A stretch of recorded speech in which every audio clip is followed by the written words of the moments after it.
kebaikan yang didukung, disupport oleh iman itu, seperti yang sering saya sampaikan, itu yang disebut dengan amal saleh. Jadi amal bisa saleh kalau ada iman. Kalau amal itu dilihat baik, tapi tidak didorong oleh iman, itu tidak disebut saleh. Amal saja namanya. Misal begini, ada kasus di era Nabi Sallallahu Alaihi Wasallam, ada orang baik, dia suka melakukan bantuan sosial, suka bantu orang. Lalu dikonsultasikan oleh Sayyidah Aisyah radhiyallahu taala anha kepada Nabi Sallallahu Alaihi Wasallam. Kama qalat, ya si fulan ini ya Rasulullah orang baik secara sosial, tapi dia belum beriman. Jadi kebaikannya tidak didorong karena imannya. Apa statusnya? Maka turunlah kemudian Quran surah ke-25 Al-Furqan di ayat ke-23. Allah langsung yang merespon dengan menegaskan, wa qadimna ila ma 'amilu min 'amalin faja'alnahu haba'an manthura. Wa qadimna ila ma 'amilu min 'amal. Dan bila ada seseorang melakukan perbuatan, aktivitas yang dinilai baik dalam konteks dunia. Jadi dunia ini masih netral. Ya, semua perbuatannya sifatnya apa? Netral. Netral itu dalam arti begini. Jadi semua melihatnya relatif. Apa yang dikerjakan oleh kita menurut si fulan baik, menurut orang lain belum tentu. Gini, kalau ada koruptor dihukum, baik tidak? Baik, kata yang menghukum, kata koruptor kan tidak. Hah? Ya, larangan zina baik, tapi bagi pezina kan tidak. Ya, bagi pezina, ya kami kan katanya suka sama suka, kenapa mesti dilarang? Lihat ya? Nah itu, semua yang terkait dengan aktivitas dunia itu bisa bersikap dan bersifat relatif. Dari pihak mana semua dipandang. Karena itu kalau kita menginginkan satu kebenaran mutlak, tidak ada sumbernya kecuali dari Allah. Nah, satu kebenaran mutlak itu disebut hak namanya. Kalau relatif disebut dengan sidq. Di ilmu balaghah itu ada ma yahtamilu sidqa wal kadhib. Ya? Tapi kalau sudah hak itu pasti kebenarannya. Karena itu di Al-Quran surah kedua misalnya Al-Baqarah di ayat 147 Allah menegaskan Al-haqqu min rabbika fala takunanna minal mumtarin. Jadi semua kebenaran yang disandarkan kepada Allah itu sifatnya pasti benar, hak. Enggak ada celah salahnya dan tidak ada relatif lagi. Ya, tidak ada relatif lagi, enggak ada yang sifatnya nisbi, semua pasti benar. Ya, Allah menegaskan semua yang bernyawa pasti wafat. Pasti mati, pasti meninggal. Pasti tidak? Pasti. Tinggal menunggu waktunya saja yang Allah sudah tetapkan. Gitu kan? Nah, ini yang disebut dengan hak. Jadi Allah menyampaikan amalan dunia itu kalau tidak didorong oleh iman, ya betapapun dia sifatnya baik, keadilan Allah yang punya kebenaran mutlak itu tetap membalas kebaikan itu di dunia. Tapi tidak disifati dengan soleh. Kalau disifati soleh, keadilan Allah hilang di situ. Kan? Sebab tidak menempatkan sesuatu sesuai dengan tempatnya. Lalu apa bedanya orang beriman yang berbuat baik? Dia punya iman, berbuat baik. Ada yang nggak punya iman, berbuat baik. Nah kan iman itu mesti membedakan. Misal ini ada minuman nih. Ada orang yang punya iman, memberikan minum. Ada orang yang belum punya iman, saya selalu katakan belum punya iman, supaya satu saat dia beriman insya Allah. Dia juga memberi minum. Yang satu memberi minum karena imannya, yang satu memberikan minum karena dorongan kemanusiaannya. Dia ada fitrah kemanusiaan. Fitrah kemanusiaan itu cenderung mengajak manusia untuk mendekat pada kebenaran dan mengingkari keburukan. Jadi non-muslim pun pasti tidak suka dengan korupsi. Ya kan? Bahkan penipu pun nggak mau ditipu. Pencuri pun tidak mau dicuri, gitu ya. Nah, itu sudah fitrahnya. Nah, karena itu ketika seseorang itu berbuat baik dengan fitrah kemanusiaannya, kemudian ada yang berbuat baik dengan fitrah keimanannya, ini mesti ada perbedaan. Mesti ada pembeda. Kalau tidak ada pembeda, untuk apa ada iman? Nah, karena itu Al-Quran menyifati orang-orang yang berbuat baik atas dorongan imannya. Ya, dia memberi minum karena dorongan imannya. Tuntunan Al-Quran, tuntunan hadis yang ia pelajari menguatkan imannya. Imannya mengatakan mesti berbagi. Apa pembedaan pembaginya itu? Lillah, karena Allah. Dia yakin dengan janji Allah, kalau punya sifat berbagi, Allah sayang dengan dia. Diberikan berkah di dunia, diberikan pahala di akhirat. Nah, perbuatan baik yang didorong oleh iman itu disebut amal saleh. Bila tidak didorong dengan iman, maka namanya amal saja. Jadi istilah duniawi, amal saja sudah. Netral sifatnya.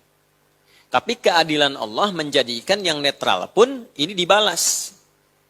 Dibalas. Kalau tidak dibalas tidak adil kan? Ya. Yang baik dibalas, yang salah dibalas, yang soleh dibalas. Jadi ada soleh, ada baik, ada salah. Ya, soleh itu baiknya karena iman. Baik itu baik biasa saja. Ya, salah itu melanggar kebaikan. Ketika salah berpotensi dihukum. Ketika baik mesti mendapatkan balasan. Ketika saleh mendapat balasan dan ganjaran, dapat pahala. Jelas sampai sini? Baik, maka Allah sampaikan langsung wa qadimna ila ma 'amilu min amal. Salehnya enggak ada. Ya, wa qadimna dan cepat aku jawab. Ila ma 'amilu min amal pada siapapun yang berbuat baik walaupun tanpa imannya. Jadi kalau ada orang, manusia berbuat baik, itu dibalas oleh Allah. Di mana? Di dunia. Nanti berlaku hukum dunia. Apa di antara hukum dunia? Misalnya kesenangan. La'ibun walahun. Permainan dan kesenangan. Ketika ada orang berbuat baik, pasti orang senang. Sudah hukum. Perhatian misalnya. Ya, orang pasti akan perhatian. Kemudian juga terbuka akses. Ya, akses terbuka, pergaulan. Pasti gampang bergaul. Orang baik itu gampang bergaul. Orang baik aksesnya terbuka. Ya, itu hukum dunia yang berlaku. Tapi Allah mesti adil. Hukum dunia berlaku di mana? Di dunia. Di akhirat berlaku tidak? Tidak, Allah mesti adil. Akhirat pakai hukum akhirat. Dunia pakai hukum dunia. Karena hukum itu teorinya begini. Setiap berpindah tempat, maka berlaku hukum setempat. Ingat itu. Ya, setiap berpindah tempat berlaku hukum setempat. Contoh begini, kita sekarang di Indonesia, uangnya pakai apa? Rupiah. Kalau pindah ke Malaysia, uangnya pakai apa? Ringgit. Pindah ke Amerika, uangnya pakai apa? Laku tak pakai rupiah? Tidak. Kenapa?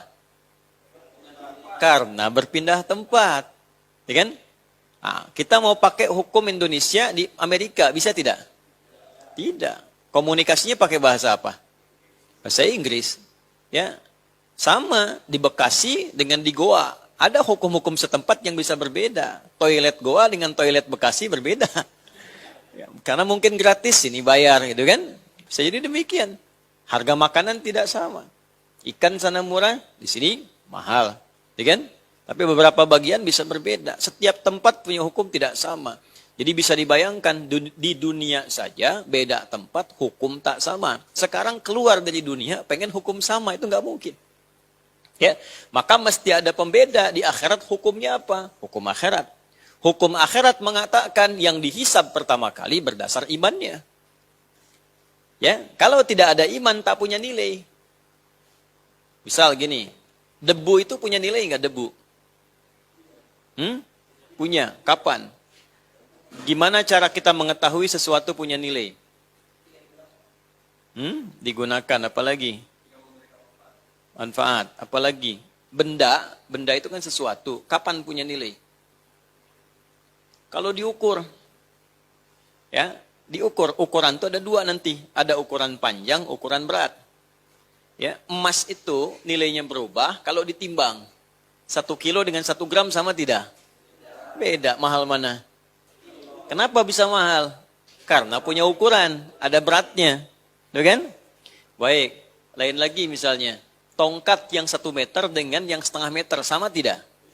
Apa yang membedakan? Ukuran panjangnya. Kalau ada ukuran, dia punya massa, punya beban, dia punya nilai. Sekarang debu punya nilai tidak? Punya. Kalau ditimbang, ya kan? Debu kumpulkan, ditimbang, ada nilainya? Ada, ya kan? Minimal pakai tayamum kan bisa ya. Hah? Kalau nempel kan bisa kan? Sekarang kalau debunya terbang gitu, bisa ditimbang nggak? Bisa diukur?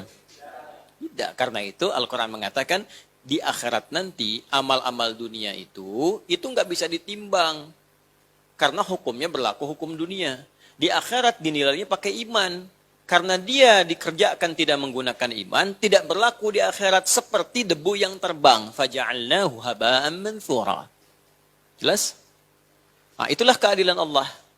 Jadi di dunia ini, orang-orang yang beramal baik, tidak didorong oleh imannya, tetap disebut amal, tetap diberikan oleh Allah dengan sifat adilnya balasan. Tapi balasannya mengikuti hukum dunia, supaya Allah adil. Kalau dibalas hukum akhirat, tidak adil kan? Karena tidak ada iman. Nah, kalau kemudian didorong dengan menggunakan imannya, maka berubahlah amal itu menjadi amal apa? Amal saleh. Nah, itulah yang dimaksud di Al-Quran, rahasianya. Kenapa setiap amal saleh didahului oleh iman? Rata-rata begitu. Tadi sholat zuhur, nanti sebentar lagi sholat apa? Asar. Buka Quran surah 103, Al-Asr. Wal-Asr. Innal insana lafi khusr. Illa alladhina amanu wa amilus shalihat. Jadi setiap ada amal didahului oleh iman, pasti saleh itu. Salat amal saleh bukan? Tahu dari mana? Karena didahului oleh iman. Alladzina yu'minuna bil ghaibi wa yuqimunas. Puasa amal soleh tidak? Belum tentu. Karena ada yang belum beriman pun berpuasa juga. Tapi puasa itu bisa jadi soleh kalau diawali dengan apa? Iman. Karena itu ayat puasa Ramadan dibuka pakai iman. Ya ayyuhalladzina amanu kutiba alaikumus. Nah, itu. Itu yang dikumpulkan di akhirat dibalas. Nah, semua kumpulan itu ketika ditimbang dalam hisab, itu yang kemudian kita sebut dengan pahala. Semakin berat, semakin tinggi, barulah diberikan balasan di akhirat atas semua kesolehan itu. Balasan itulah yang diberikan karena rahmat Allah, berupa surga. Oleh karena itu, kata surga pertama kali disebutkan dalam Al-Quran, semua surga, bentuknya jama'. Jadi kalau tunggal jannatun, kalau jama' jannat. Semua hukum di akhirat ingin mendapatkan semua pintu surga, maka bekalnya harus amal saleh. Bekal amal saleh itu dimulai dari apa? Iman. Karena itu kalimat surga pertama kali disebutkan dalam Al-Quran bentuknya jama' di Al-Baqarah ayat 25. Itu diawali dengan iman. Wa basyiril ladzina amanu lalu wa amilus shalihat. Baru anna lahum jannatin tajri min tahtihal anhar. Nah, itu kurang lebih secara demikian untuk cara kita memahami secara konsepnya. Karena itu kita mesti memastikan minimal kita berdoa untuk memulai segala sesuatu sehingga mendapat taufik bimbingan langsung dari Allah Subhanahu wa taala untuk menjadikan seluruh aktivitas kita itu memiliki nilai di sisi Allah atau disebut dengan amal saleh. Nah, tidak cukup dengan nama saja, mesti dibuktikan lewat perilaku. Nah, misal itu Ustaz Taufik, namanya Taufik tuh. Nah, ini namanya hidayat kan. Ya. Nah, tapi kalau tidak dibuktikan lewat perilaku, sekalipun namanya terlihat baik, ya, itu tetap hisabnya berdasarkan niat dan amal. Jelas sampai sini?